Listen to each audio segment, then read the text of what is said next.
Hello and welcome to ITV News Meridian. Tonight's headlines in the Thames Valley. A pub landlord says he doesn't know if he can stay open in Newbury as gas repairs shut a major road for months.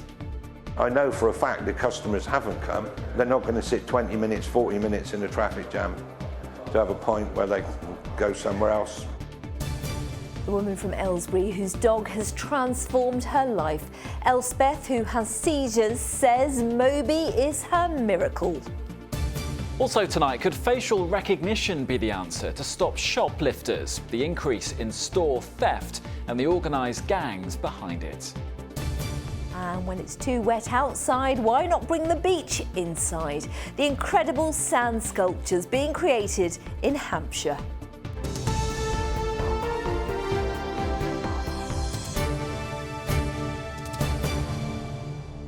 Good evening.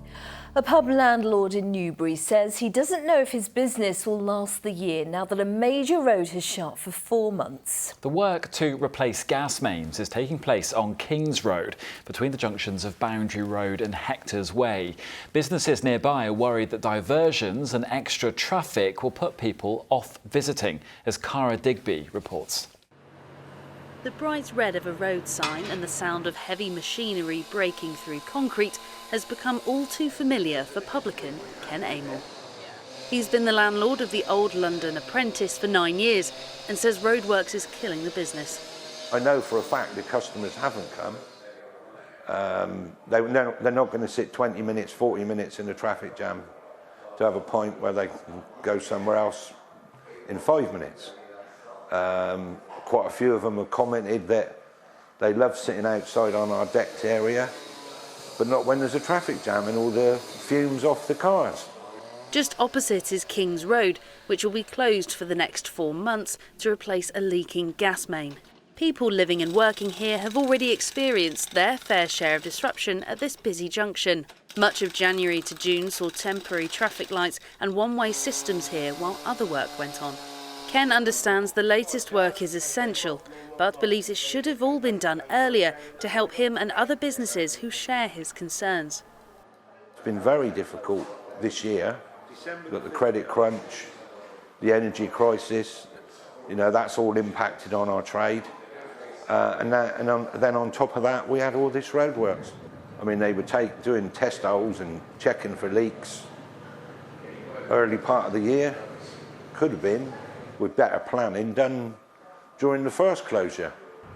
The work has even delayed a proposed trial to pedestrianise Newbury's town centre for longer each day.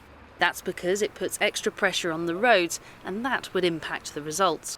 In a statement, West Berkshire Council said, "We are mindful that the closure around Kings Road is lengthy and sympathise with local residents and businesses. We've worked with Southern Gas Network to minimise the disruption that this will cause, so starting during the summer holidays when traffic volumes are lower. We've worked with SGN to make sure all those affected have been informed via letter and that motorists have advance notice with the signage around the area." 2023 has been very much stacked against us. Fingers crossed we'll make it through this closure. We've got through the last one, so we'll do our best to get through this one. People living on Kings Road will still have access during the work, with the closure due to be lifted on the 5th of December. Cara Digby, ITV News, Newbury. A man from Reading who used social media to pressure young girls into sending explicit photos has been jailed for 15 years. 34-year-old Dean Yates also arranged to meet one girl who he then sexually assaulted. He pleaded guilty to numerous charges, including making indecent photographs of a child. He's been given an extended 5 years on licence and will be on the sex offenders register for life. Police say he used social media to stalk victims and his behaviour was absolutely abhorrent. A man who pulled a woman from her driver's seat and stole her car at traffic lights in Reading has been jailed. Mohammed Hamza targeted the woman at Cemetery Junction in October last year. The car was later found on a verge on the A329 slip road. The 21-year-old was found guilty of 1 count of robbery and has been sentenced to more than 4 years in prison. A 4x4 has ended up stuck on its side when the driver attempted to undertake a bin lorry. Rather than shaving seconds off their journey, the driver mounted a curb and tipped their car sideways in Waverley in Surrey. The council is reminding drivers to be patient and not put refuse workers at risk. Wokingham Borough Council says it's the lowest funded authority in the country. The council says people are getting more than £400 less per household each year towards services than any unitary authority in England. It says it's now having to consult on cuts to bin collection, street cleaning and grass cutting to save money. But the government says local authorities have seen an increase in cash terms, and Rishi Sunak has made it a priority to halve inflation and restore economic stability. Now, a woman from Aylesbury who has multiple seizures a week says her medical assistance dog has transformed her life. Yes, before Elspeth got Moby, she could barely go out. Now she feels safe as her Labrador will let her know when she's about to have an attack. The dog picks up on a change of scent in her owner. Natalie Verney reports on a very special relationship. I love you, Moby. Elspeth can have a seizure at any time. She has a condition called non-epileptic attack disorder. They happen 2 to 3 times a week and with no warning. I've fallen downstairs numerous times. I've dropped kettles down myself, burnt pans dry, and all that. It just doesn't happen anymore because Moby will let me know in advance. But Moby has changed all that. She's been trained to detect minute changes in Elspeth's personal odour just before an attack and can alert her.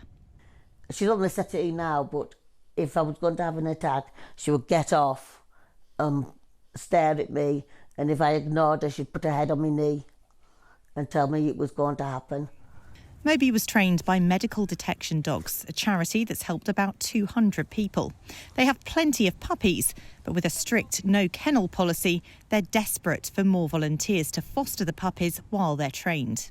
We're looking for time, commitment, patience, wanting to take the dog everywhere. So if you go to shopping centres, brilliant. If you go on public transport, take the puppy with you. If you're going to go and visit friends, take the puppy with you. We really want them to learn and see everything in life. So when they go out as an assistance dog, we know they've seen everything. How would you describe Moby? Oh, she's a miracle worker. She's just brilliant. She's my best pal. We don't go anywhere without each other. And she's always, do you mind not doing that? She's my companion. She does everything for me. So what was life like before you got Moby? I didn't really go anywhere without my children or my friend with me beforehand. So now I'm free. I can do things on my own. She's just wonderful. I don't know what life would be a lot harder without her. Moby, Moby, Moby. A lot harder. Natalie Verney, ITV News. Now, people are being reminded of major repairs to the railway from next week that will impact journeys around Aylesbury, Princess Risborough and Amersham. The 12-day disruption is to repair a damaged Victorian culvert at Aylesbury and for planned HS2 work. It will take place from Monday the 7th to Friday the 18th of August. Buses will replace some trains. We'll be constructing a whole new culvert here made out of precast concrete that is being specifically manufactured for us in Ireland and will be shipped across, and that will provide us much greater capacity for the flood water that comes through this culvert every day. So once this is removed, reconstructed and rebuilt, we won't have this problem ever again. An important chalk figure in Oxfordshire, which dates back to the late Bronze Age, has shrunk according to new research. Archaeologists from the National Trust and Oxford Archaeology have discovered that the head and neck of the Uffington White Horse are skinnier now than in the 1980s. Experts say it's been a gradual process. Plans will now be drawn up on how to reverse the shrinkage and restore its original outline. A man who was born without fully formed limbs has completed his challenge to kayak more than 100 miles along the River Thames. John Wills began his 108-mile journey in Cricklade in Wiltshire last week, finishing in Eton. The 62-year-old wanted to increase awareness of inclusion in sport and raise money for Power to Inspire, which he founded a decade ago. Great work, John. You're watching ITV News Meridian here in the Thames Valley. Still to come. Well, is it too wet for camping? I think so. But for those who dare, why, there's more choice than ever this summer. Forget camping. I would take a bit of glamping though. Plenty of rain today, of course, and I'm afraid it's not over yet. Join me later. Look forward to that. And remember, more news on our website. You can call us, the numbers on your screen now, and you can follow us. That's on Facebook, Twitter, and on Instagram.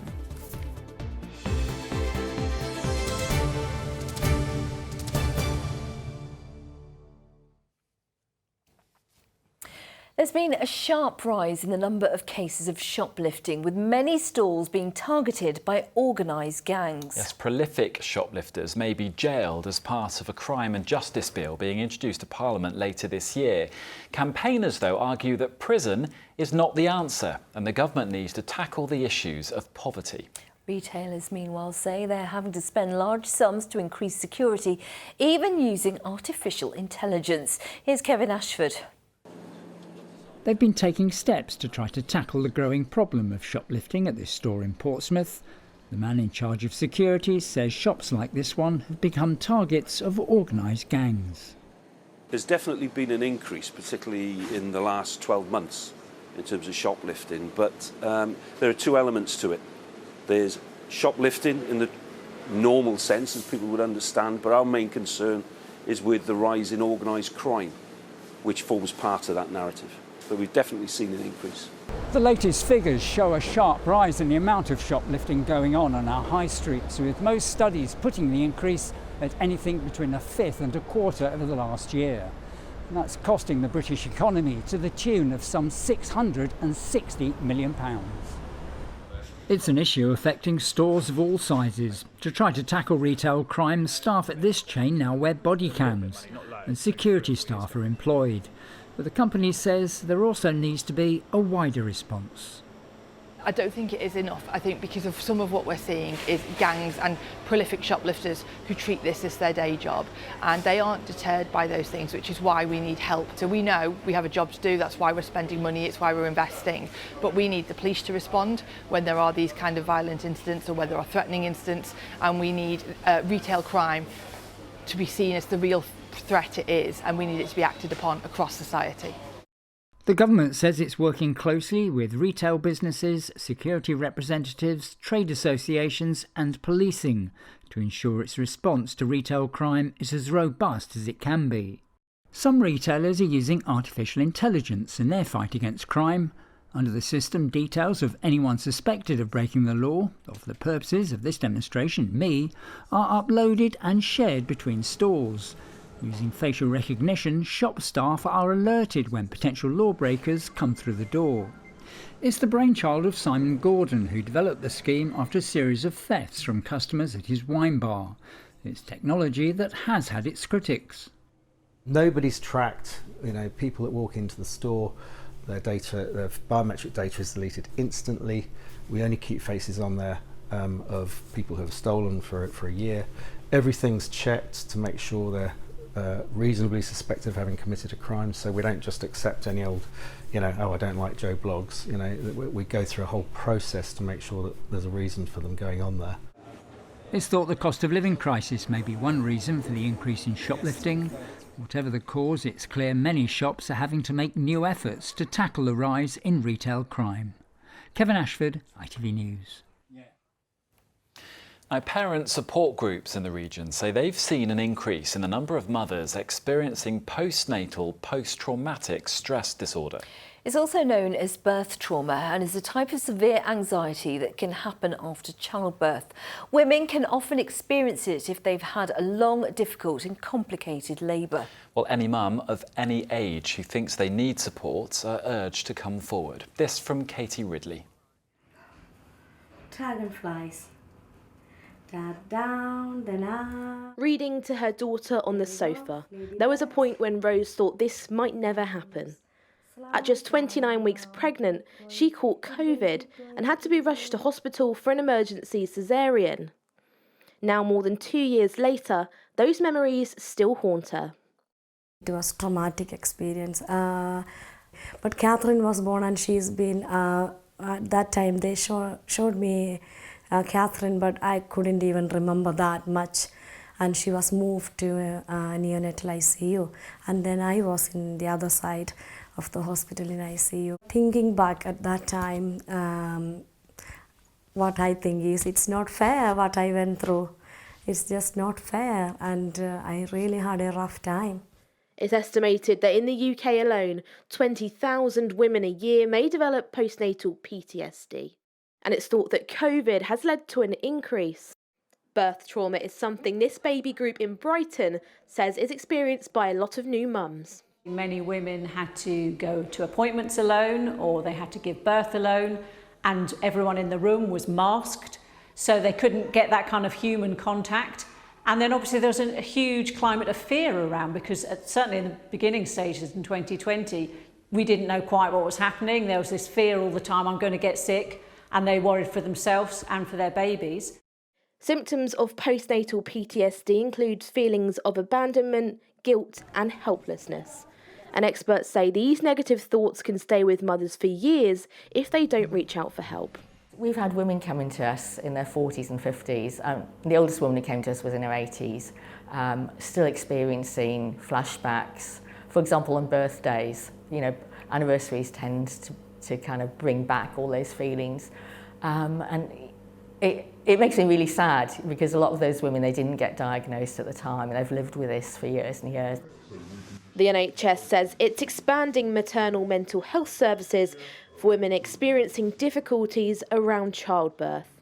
Which one do you want travelling? It's a move welcomed by Rose and her husband, who know that the right support is vital for a happy and healthy family. Katie Ridley, ITV News. And the ITV Evening News continues with the national and international news at 6:30. Here's Lucrezia Millarini. A culture of cruelty, the verdict following the murder of a 10-month-old baby. Jacob Croucher's mother and stepfather are convicted over his death after a month-long trial. Donald Trump is indicted over his alleged attempt to overturn the 2020 presidential election, claimed to have fueled the January 6 riots. Now, soaring energy costs are now leaving millions of struggling households in the red. And come for free, the offer from Greece's Prime Minister to those whose holidays were cut short by wildfires. Join me for those stories and more at 6:30. Now, spare a thought for your friends and family who may have gone camping this week, just like Matt has. Yeah, We bless don't him. envy you. The idea was, I guess, blue skies, starry nights and perhaps a sing-song round the campfire. Well, it's not quite worked out that way, has it? I don't know what it's like for Matt, but he's going to send me pictures. I'll let you know what happens. But the gales and torrential rain we've seen makes the South and the Thames Valley feel more like October. However, on the assumption that the rain will stop eventually, we've sent James Webster out to see why pop-up campsites could be the place to head to. It is the holiday for those who love to get back to nature, just canvas separating you from the sky. And this year, a change in the rules means more people like Paul Mullin are opening up their fields for campers. The advantage to us is we can advertise in advance for the full summer holidays.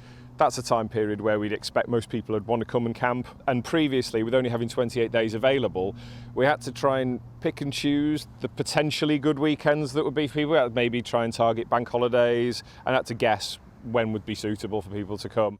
The number of landowners clearing fields of animals and crops to use as pop-up campsites is once again increasing.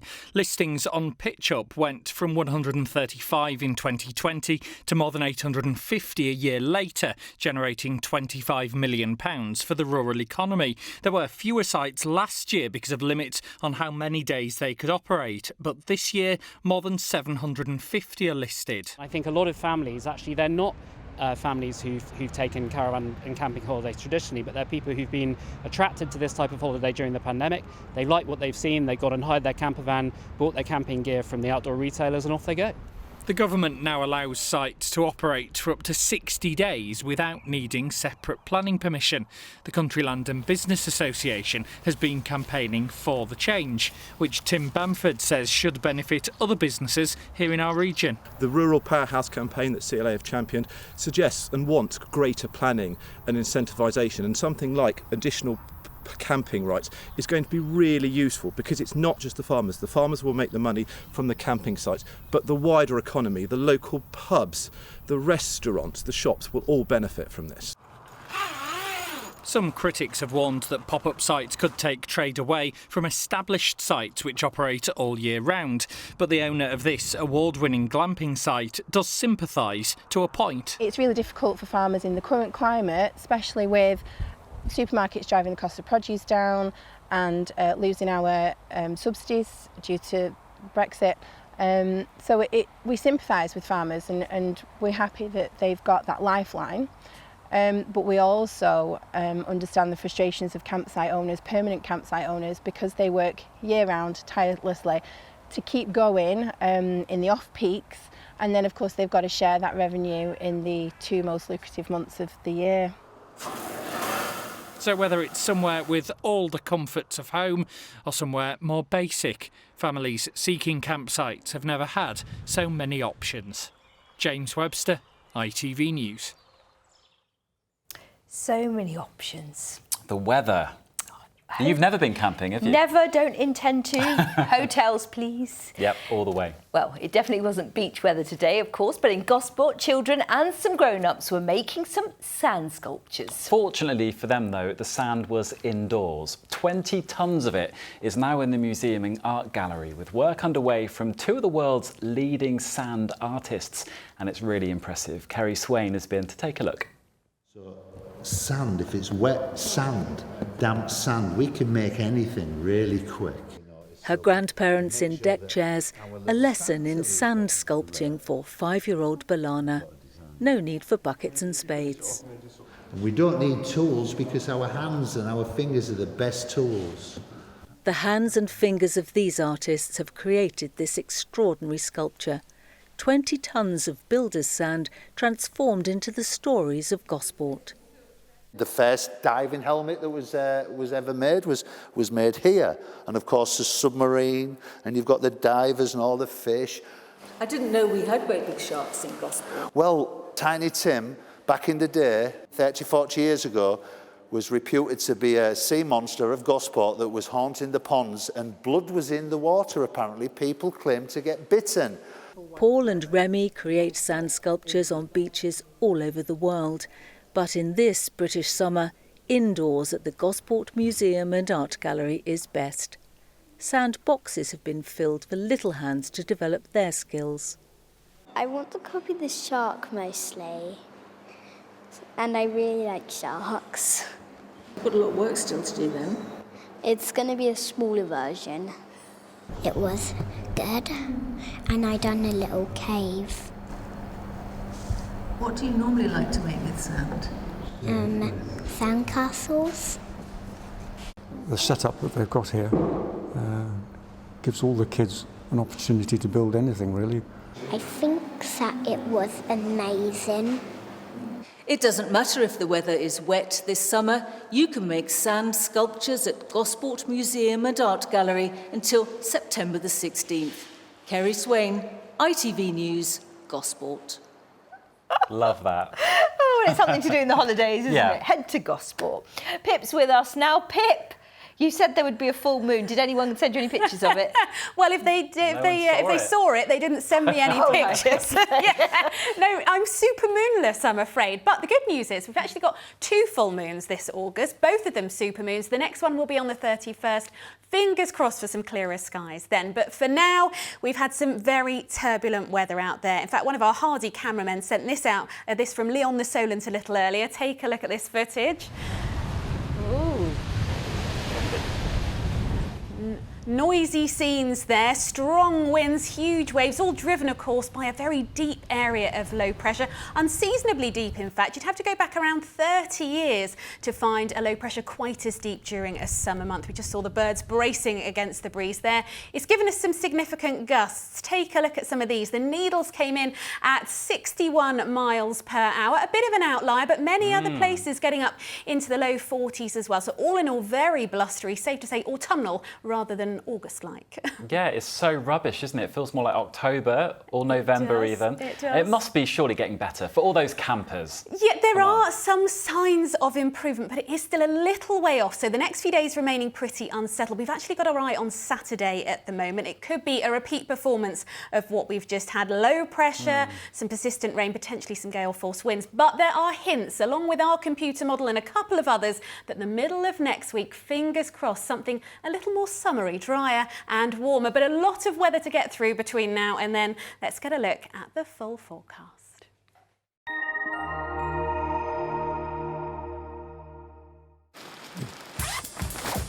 Whatever the weather, it always feels like home. Valent Heat Pumps and Boilers sponsor ITV Meridian Weather.